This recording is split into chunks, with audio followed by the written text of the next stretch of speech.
هل ساعات بتتوه في بحر التطبيقات والمواقع اللي بتقدم محتوى مسيحي؟ كتير بنحب نلاقي حاجة تفيدنا روحياً بس بنتخض من كتر الاختيارات.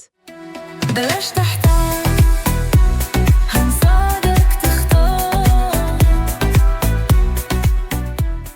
أهلاً بيك في المنيو. هنساعدك تختار تتعلم إيه وسط بحر الكورسات والمصادر اللي على الإنترنت. والنهاردة هنتكلم عن خدمة روعة، خدمة الحياة الأفضل. خدمة الحياة الأفضل هي كيان بيقدم دعم روحي لشبابنا وخدام الكنائس العربية عن طريق المصادر اللي بتوفرها الخدمة المتنوعة اللي بتركز على النمو الروحي. أغلب المصادر اللي بتوفرها الخدمة عربية عشان توصل للكل. بالظبط. تعالوا نشوف أهم 3 حاجات بتقدمها. أولاً، تطبيقات الكتاب المقدس والدراسة الشخصية. عندهم تطبيق كتاب المقدس تقييمه 4.6 نجوم. مش بس هتقرأ الكتاب، لا ده بيساعدك تفهم الكلمة أعمق وأشمل. ثانياً، مصادر لخدمة الأطفال والترانيم والعبادة. هتلاقي تطبيق Better Life Kids تقييمه 4.0 نجوم المخصص لأطفالنا، وكمان تطبيقات زي رنم تقييمه 5.0 نجوم، ومحبة راديو تقييمه 4.8 نجوم لتقديم ترانيم وعبادة مشجعة. مثال، خادمة الأطفال ممكن تلاقي أفكار وأنشطة مبتكرة في Better Life Kids، وممكن أي خادم يلاقي ترانيم جديدة أو يسمع عبادة في رنم أو محبة راديو عشان يتغذى روحياً أو يجهز ترانيم للاجتماعات.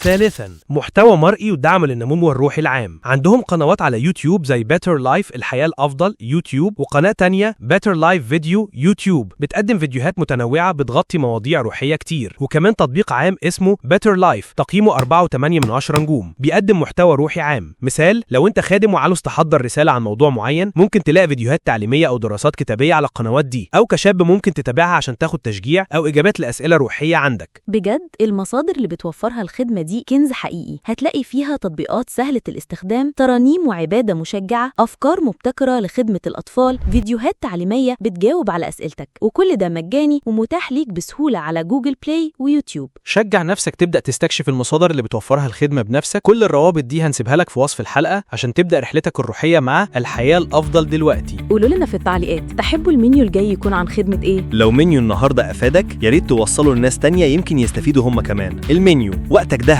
اختار اللي ينفعك. سلام. سلام.